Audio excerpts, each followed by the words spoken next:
It's a big delight to have you join us here on Law and You for this week. I'm Muya Mofegwe here on Independent Television in Benin City. This week, we want to turn our attention to a very important subject on the program, which is ADR, Alternative Dispute Resolution. And then first you're asking, what exactly does it mean?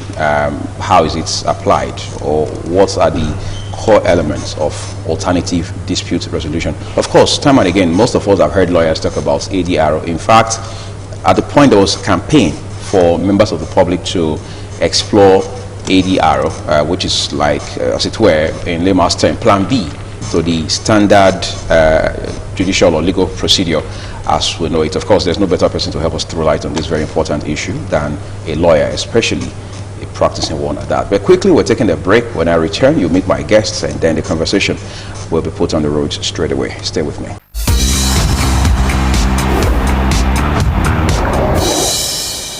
For this week, my guest on the program is a practicing lawyer, as I already said at the top of the program, Barrister Friday Ogira. It's a pleasure to have you on the program for that. Thank you for having me. Happy New Year. I wish you the same. Quickly, let's begin with some introductory aspects of this discussion about alternative dispute resolution. Has it been popular around here, and what exactly is the process like? Is this something that has to do with an alternative in such a way that it is not court related? What makes it alternative? Okay, well, I will start by saying that you know that since humans came into existence and became conscious of themselves, there has always been dispute. Over time, they have also evolved measures of resolving them. At one point, it was victory usually is given to the strongest of men. And when that one became one that was going to liquidate humanity, as it were, humans have in society evolved other formal ways, what you may call civilized ways, right, of dispute resolution. Coming home, we, by virtue of our own colonial experience, borrowed a part, substantial aspect of English law tradition, which may refer to what you have as the course of the land today. When people have dispute, they resort to litigation. Right. When you talk about litigation, you are talking about approaching a competent court of law for that purpose. And now, when that became something that is not yielding the satisfaction that people want, as it were, in terms of speed, in terms of the capital intensive nature of it, another very technical aspect. Also, this alternative dispute resolution came, and it is alternative in the sense that it is alternative to a purely legalistic way of resolving issues. It is more like, I want to see it, from our legal experience, as an informal way of resolving dispute between individuals, and so that at the end of the day, some of these disadvantages that are associated with ordinary litigation, as you have it, will be eliminated. And you see, because we have to talk about our place here. People will tell you that a man that has taken you to court is not your friend. But is that true, really? But it's not exactly true. But the way our people perceive it, that people, somebody has taken you to court, instead of maybe having an amicable resolution, people take it beyond the ordinary.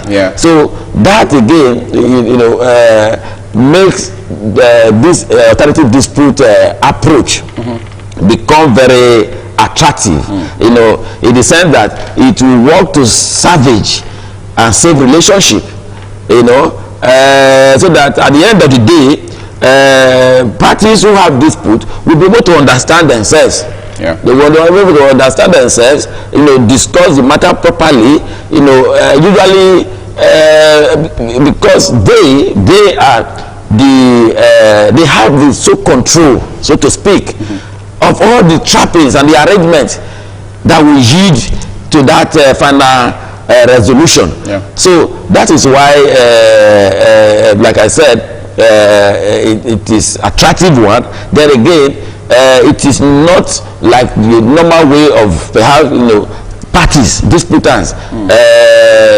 be daggers drawn in a sense of speaking, seeking to fight to the finish, and for this one, the parties, the disputants as it were, may even be the one to appoint a mediator.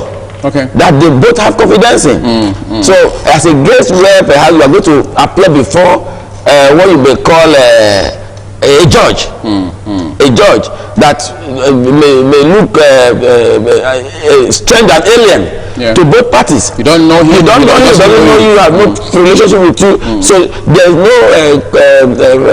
passion, involved at all. So you just appear and you state your case, and like I said, other issues like issues of delay in the proceedings, the procedural blockage, as it were, that you may happen upon in the course of trials, are eliminated. And in most of this arbitration, I'm giving arbitration as an example because it's not just all. Arbitration is not all about alternative dispute resolution. It's broader than that. There are so many aspects of it. Arbitration is just one aspect. So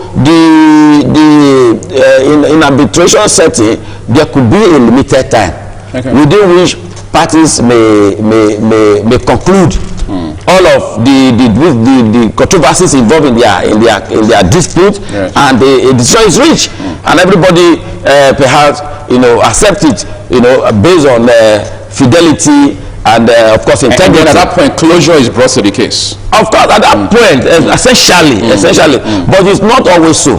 Okay. Because in practice, there has been some statutory provision that regulates alternative dispute resolution mechanism in our own climate here in Nigeria. In fact, has even been given a mention or some form of recognition within the Constitution of the Federal Republic of Nigeria, 1999, to be precise, section 19D, where it was mentioned that certain disputes, are better resolved through conciliation, arbitration, and what have you. So like I was saying, it is not just all about arbitration, and the issue of maybe when a decision is finally reached, assuming it is by mediation or arbitration or conciliation, whether it ends it all. And I said no, it doesn't end it all. That is the irony in the whole matter. So what happens from that point? At that point, you see that our law has not made provision for maybe arbitration appeals, whereby a body constituted solely as an arbitration appeal court. That's a limitation for us, isn't it? It's a form of limitation, because now you now have to go back to where you were running from. You get the point? Sounds like a circuit. So it's like a circuit. You are not going back to where you were.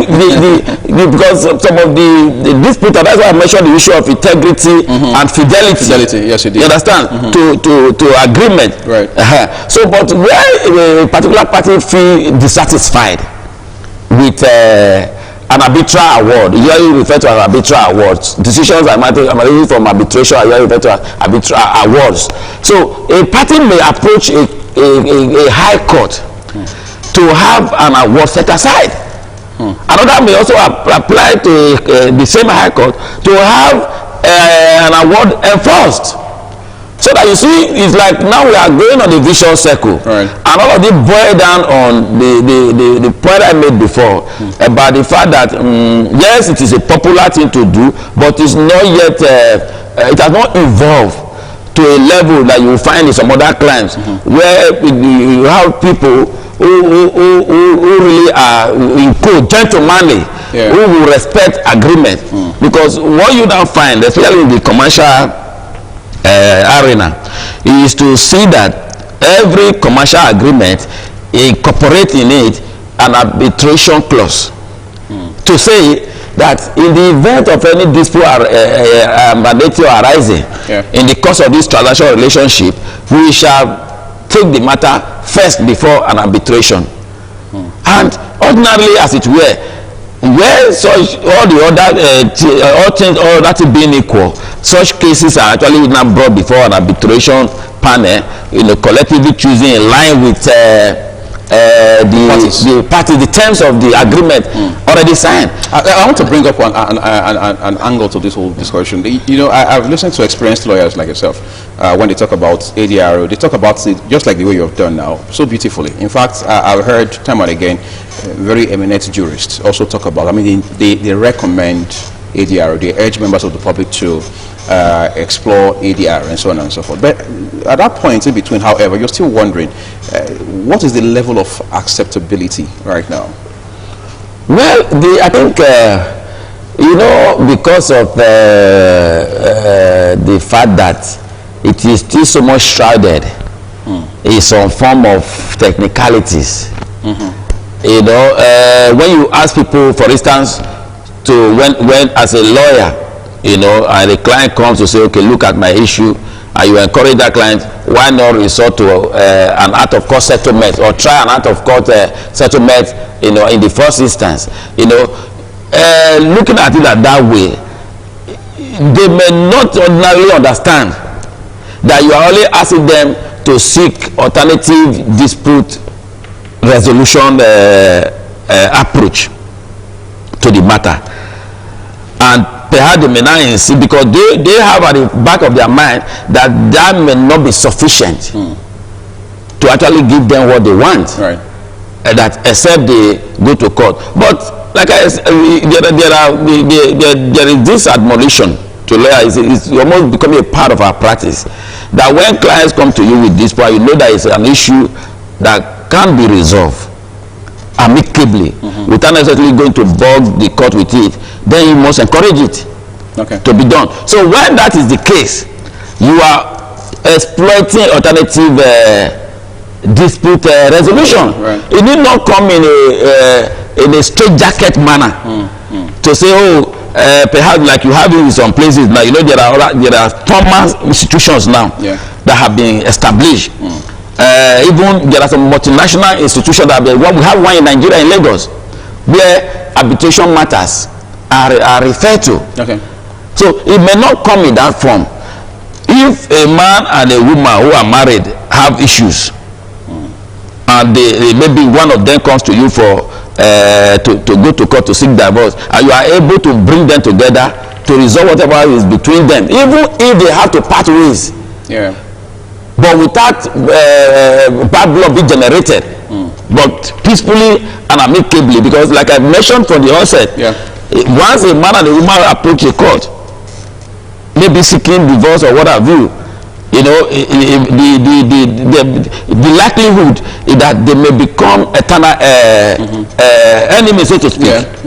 May never be able to see face to face. But if as a legal practitioner, as an expert in all of this matter we are talking about, you are able to bring them to a round table discussion, and there's an amicable resolution. You have just perfectly employed the stratagem of alternative dispute resolution, because as it were, ADRO comes with mediation, it comes with conciliation, it comes with arbitration.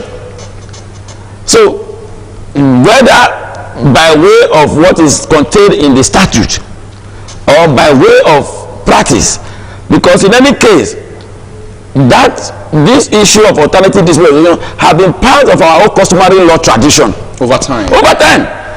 So it is not entirely a new thing that in an African setting, in a Nigerian setting, for instance, in any of our customary setting, where there are disputes, you know, maybe the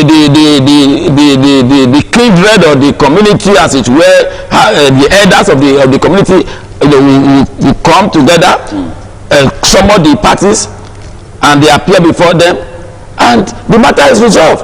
And tomorrow you see the two parties, the disputant, coming together as one again. Yeah. So it is not a strange thing, and you know that customary law is part of our legal system. Obviously. So when we talk about ADRO, it's not we are talking. It's not alien. It's not alien. It's been part of our system. In fact, that has been one very critical aspect of our own jurisprudence. Talking about customary law tradition. You know, before ever it became fashionable, you know, as part of our common law inheritance. You know, so the point I seek to make in this regard is that we, you know, to make the ADRO achieve its objective, we must strive by all means to ensure that all of the technical trappings that make it even perhaps now becoming more cumbersome, you know, as a way of dispute resolution, you know, be eliminated. You know, we now have people who have actually not taken time out to go into ADRO studies As a specialty. as a specialty. And some of them you now have chartered ADRO experts. You know, that perhaps when people have issues, you know, at a more maybe sophisticated level, Right. maybe in form of commercial dealings and transactions, They have capacity to deal with you it. have capacity to deal with it. You can, both parties can agree on them, or they can even agree on more than one Okay. to preside over the matter. We're going to take a break at this point, but there are 3 more issues I need us to quickly trash out just after the break. Stay with us, everyone. We're back shortly.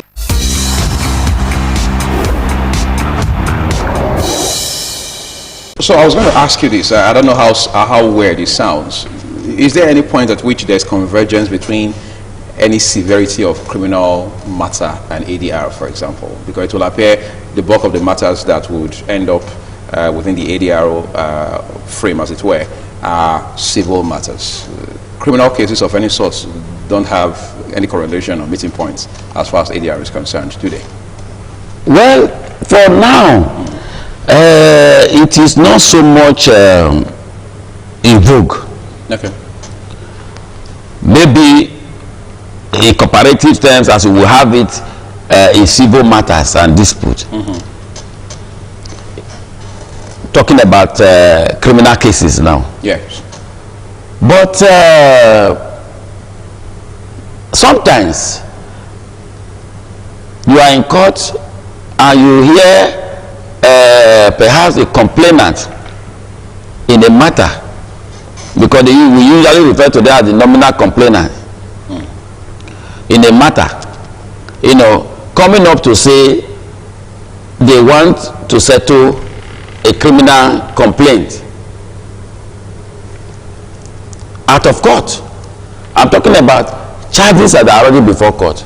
Yeah. And you know that the incidents and character of a criminal case is such that it is actually the state Versus the it is either the state versus the suspect. So, but sometimes as humans, people have a way of reaching out to themselves. Okay. And when they come to court to apply for maybe a withdrawal out of court settlement, and perhaps all the lawyers and counsel involved, parties involved, have actually discussed out of court before coming to make the application.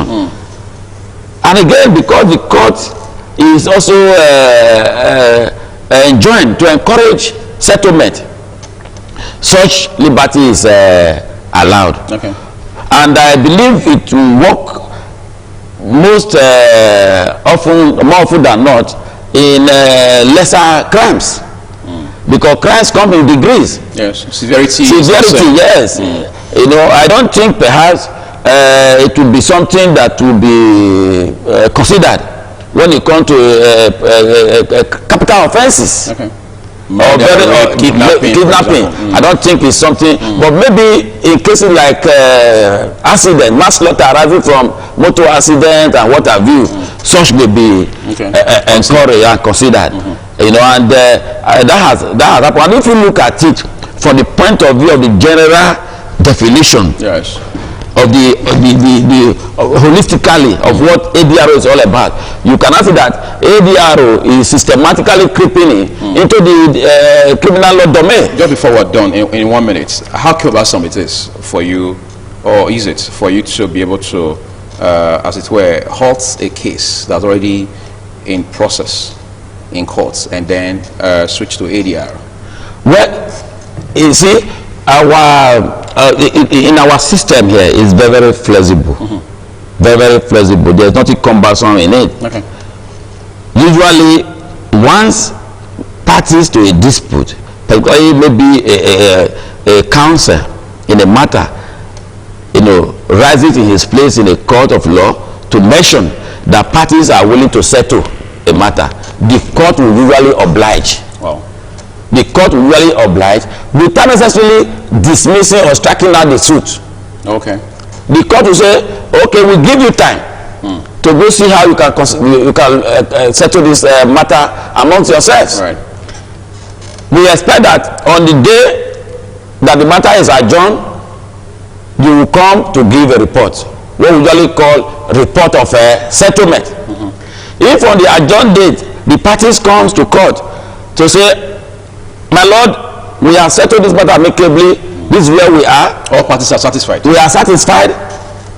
The court will at that point ask for consequential applications to be made, which could be one, that they have a terms of settlement reduced into writing, which they want the court to now make its own judgment.